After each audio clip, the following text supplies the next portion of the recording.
What's up, my friend? You are listening to Real English Radio. I'm your host, Tony Kaizen. And in this episode, you're going to hear an interesting story about a time when a very thoughtful and dedicated man decided to go above and beyond for a few of his customers.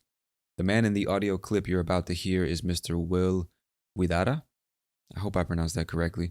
And he's a restaurateur, or an owner and operator of restaurants from Sleepy Hollow, New York, which is about 30 miles north of New York City.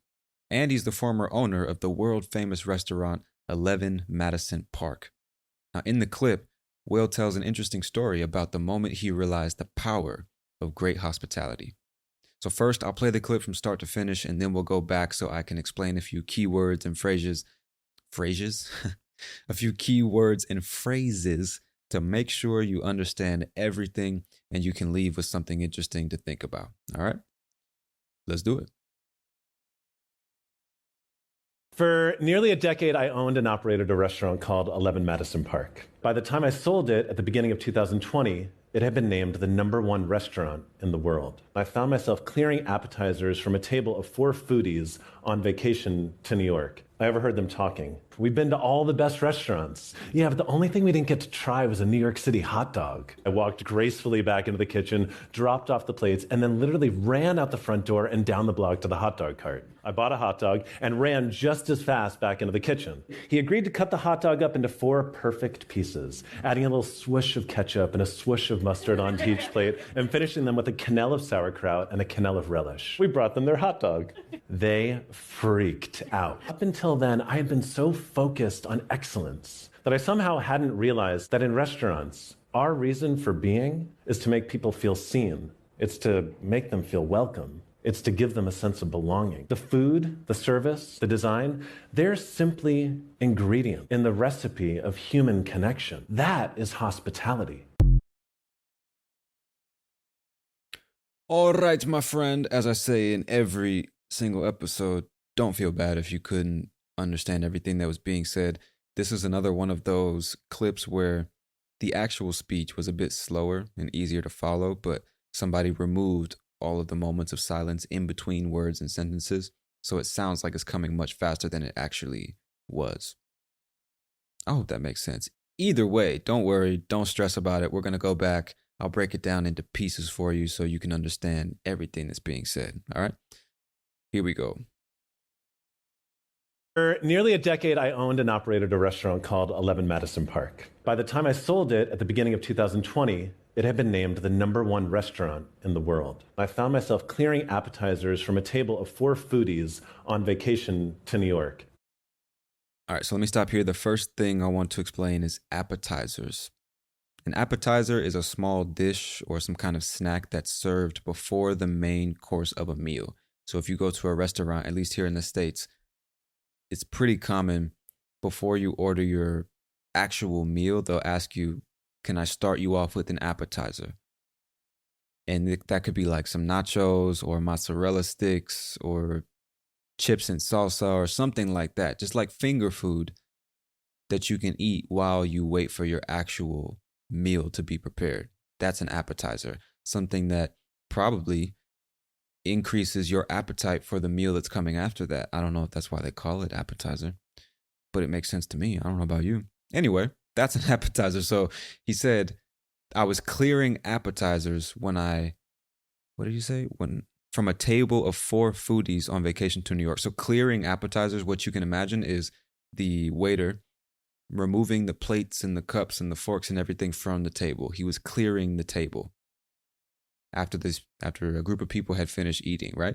So he was clearing this table of appetizers from a table of 4 foodies on vacation to New York. And a foodie is just somebody who has a strong interest in food and they really enjoy trying new dishes and flavors and foods from different cultural backgrounds. They just love food. They're in love with food. That's a foodie, okay? So he was clearing appetizers from the table of 4 foodies on vacation in New York, and he overheard them talking. Now, to overhear someone means to accidentally hear someone's conversation without being part of that conversation. So you can imagine this guy's clearing a table and maybe just to his side, these 4 people are talking and they're not talking to him. He's not involved in the conversation. He can just He's so close that he can hear everything they're saying. He's overhearing them. He's not intentionally trying to. It's just that he's so close, he hears them. So that's what he means when he says, I overheard them talking. Now, the opposite, or I guess I shouldn't say opposite, but another version of that is something called eavesdropping. So to eavesdrop is almost the same thing, except you're doing it intentionally. So imagine when you're a kid, your parents are in another room and they're talking about something private or something serious or whatever. They don't want you to hear what they're saying. But you stand just on the other side of the corner. You're right around the corner from their room. They can't see you, you can't see them, but you can hear everything they're saying. And you're intentionally listening to hear every word. That's eavesdropping. You're intentionally listening to somebody else's conversation, even though you know they don't want you to hear it. And you're trying to keep it a secret. That's eavesdropping. But unintentionally, just because you happen to be in the area, you're close enough to hear them, that's just overhearing someone, okay? All right, I hope that's clear. Make sure you rewind that and write that down because those are actually important words, you know? But anyway, let's continue, my friend. So let me just say it one more time. He's working at this restaurant. He's clearing appetizers from this table and he hears the foodies talking about, I guess, their experience in New York, okay? So let's take it from there. I found myself clearing appetizers from a table of 4 foodies on vacation to New York. I overheard them talking. We've been to all the best restaurants. Yeah, but the only thing we didn't get to try was a New York City hot dog. All right, so just in case that part is confusing, when he says, I overheard them talking, the next thing he the next thing he said was, we've been to all the best restaurants. Yeah, but the only thing we didn't get to try was a New York City hot dog. So you can't see him, so it might not be as clear, but he's quoting someone else. He's repeating what he heard the people at the table saying. They were saying, man, we've been to all the best restaurants. And another person at the table said, yeah, but the only thing we didn't get to try was a New York City hot dog. That's what he heard them say, okay? Just wanted to make that clear. Let's continue. I overheard them talking. We've been to all the best restaurants. Yeah, but the only thing we didn't get to try was a New York City hot dog. I walked gracefully back into the kitchen, dropped off the plates, and then literally ran out the front door and down the block to the hot dog cart. I bought a hot dog and ran just as fast back into the kitchen. All right, let me stop it there because there's quite a few things to explain. The first one, he said, I walked gracefully back to the kitchen. And I don't know if he's joking or not, but just so you know, gracefully just means in a smooth, elegant, controlled manner. And I guess considering the fact that I can't fucking talk today, bro. What the fuck? 11 Madison Park, the restaurant where he worked, or I guess he was an owner there as well. This restaurant is like high class and fine dining. So I can actually imagine him walking gracefully back to the kitchen, you know, because it's fine dining and you want to look graceful and elegant as somebody working at the restaurant. So he walked back to the kitchen. He dropped off the plates. And that's what I wanted to explain as well. To drop something off means to leave something or someone at a specific location. Like often you'll hear people say, I dropped my kids off at school, or I'll drop you off at work. Just means I'll leave you at this particular location. Now, in this case, he's talking about the dishes. So it's not the most common thing to say, I dropped off the plates. You know what I mean? It does make sense. He dropped the plates off in the kitchen, but you might just be wondering why not just say, I left the plates in the kitchen. And you could say that. There'd be nothing wrong with that. Both of them, to me, sound relatively natural. I went back to the kitchen, I left the plates, or I dropped off the plates. Either one is fine, just so you know. And then he literally ran out the front door, down the block to a hot dog cart. He bought a hot dog and he ran back just as fast. And just as fast or just as slow or just as happy or just as dumb, it means at an equal level. So he ran out to the cart super fast and then he ran back at the same speed. That's what he means when I ran back just as fast. All right, let's continue. Dropped off the plates, and then literally ran out the front door and down the block to the hot dog cart. I bought a hot dog and ran just as fast back into the kitchen. He agreed to cut the hot dog up into 4 perfect pieces, adding a little swoosh of ketchup and a swoosh of mustard onto each plate. All right, let me just explain the word swoosh. If you think about this visually, if you imagine the Nike check, some people call it the Nike check, other people call it the Nike swoosh. And so if you look at the shape of the Nike logo, let's say, that shape is like a swoosh. So if you imagine mustard and ketchup on a plate in that shape, then you can imagine what he's talking about. A little swoosh of mustard and a swoosh of ketchup. Because when you go to like these fine dining restaurants, food is not just food, it's like art, right? So they decorate the plates and they put the mustard and ketchup and relish and condiments on the plate in a particular artistic way with swooshes and lines and circles and curves and stuff like that. So that's what he's describing. He took this $2 New York street cart hot dog, brought it back into the fine dining restaurant, asked the chef to cut it into 4 perfect pieces, adding little swooshes of ketchup and swooshes of mustard to make it look more elegant, right? Because remember, it's fine dining. Hopefully that makes sense. I just wanted to try my best to make that clear, but let's continue. A little swish of ketchup and a swoosh of mustard onto each plate, and finishing them with a quenelle of sauerkraut and a quenelle of relish. We brought them their hot dog.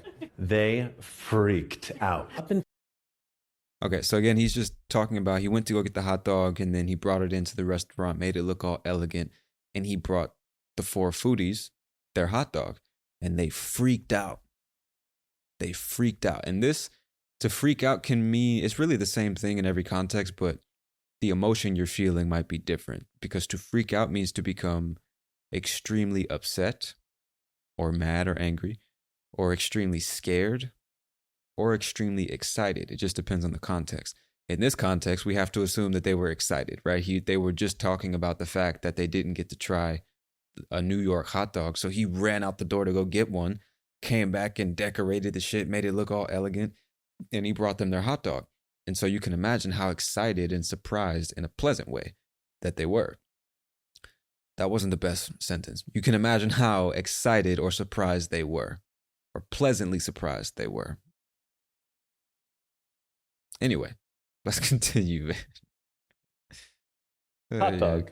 They freaked out. Up until then, I had been so focused on excellence that I somehow hadn't realized that in restaurants, our reason for being is to make people feel seen. It's to make them feel welcome. It's to give them a sense of belonging. The food, the service, the design, they're simply ingredients in the recipe of human connection. That is hospitality. Our one last thing I wanted to explain was up until then. This phrase is used to refer to a period of time before a specific moment or event. So let me go back to his actual words. Up until then, I had been so focused on excellence that I somehow hadn't realized that in restaurants, our reason for being is to make people feel seen. So when he says up until then, he's saying all the time before that moment when I brought them the hot dog and I saw their reaction. Up until that moment, or all the time of my life before that moment, I had a different mentality. I had a different understanding of this thing. And then when that moment happened, when I experienced that, everything changed. So I believe this and I thought this up until, bam, this specific thing happened. So hopefully you can see the phrase up until then is just referencing the fact that right before this moment I'm talking about now, everything was different. I really hope that makes sense. And everything else in that part of the clip, I believe, or I hope you could follow. But as you might know, you can subscribe on Patreon to get access to the transcript and vocabulary guide for these episodes. So if you want to read every word and see all the explanations and example sentences and stuff like that, then click the link in the description and subscribe on Patreon. All right. But now, my friend, I just want to leave you with a few things to think about or write about or talk about in your next conversation. And the first question I have for you to think about is, how does the level of genuine human connection in a restaurant or service-oriented business affect customer loyalty and the overall success of the establishment? So even if you put yourself in that situation, how important is it to you that the people working at a restaurant or the people performing some service for you make you feel connected in some way? How important is that feeling of hospitality and service? How does that influence your loyalty to that brand or that company? That's what I want you to ask yourself. The second thing I want you to think about is how can the concept of hospitality be applied beyond the restaurant industry, potentially enhancing the experience for clients, customers, or even coworkers in other fields. Maybe you're an accountant and you work for a tech company, or maybe you work in a warehouse, or you work, I don't know what you do, but just think about other industries outside of the typical ones. Don't think about hotels and restaurants because they're known for trying to create a hospitable experience. But how can we apply this concept of really considering people around us and trying to make them feel more welcome, make them feel seen and appreciated? How could we apply that in other industries? How could you apply that in what you do every day? Okay. Another thing you should consider is, what are the skills needed to foster meaningful connections and make others feel seen and valued? And how can individuals in various industries develop those skills? So this is kind of like a continuation of the last question, right? How can we apply hospitality to other industries? And now the question is, what skills do you need to apply that hospitality? And how can we develop those skills? Think about it. And lastly, in a rapidly changing world where technology plays an increasingly significant role in our daily lives, what actions can individuals and businesses take to preserve and promote the value of human connection? I'm sure you know, like I know, that more and more it seems like people are walking around like fucking zombies with their phones in their faces, and we're kind of slowly losing our humanity, and human connection just doesn't seem to be as important. And I'm generalizing, obviously not everyone behaves that way, but I'm sure you know what I'm talking about. So in this world, with these changes that we can't stop, it's not like we can't stop the world from changing or evolving. How do we adapt? What actions can we, or what actions can businesses take to preserve and promote the value of human connection? How can we integrate technology as opposed to letting it take over, the way that we interact and do things? Hopefully that makes sense. All right, but just 4 interesting things to think about, write about, or talk about in your next conversation. I'd just like to remind you that after listening to these episodes, you really should think, write, and talk about these subjects, because you will improve your comprehension of the English language by listening to this podcast. You might learn a bunch of new things because I talk about all kinds of different subjects.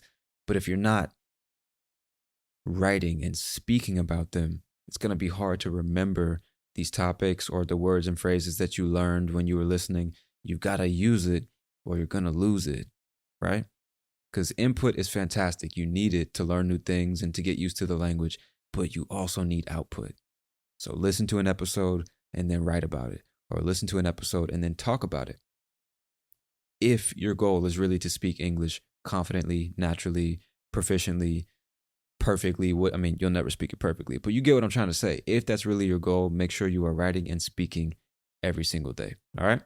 But that's it for now, my friend. I want to thank you for your time and your attention. I hope you enjoyed this episode of Real English Radio. I'm your host, Tony Kaizen, and I'll talk to you soon. Peace.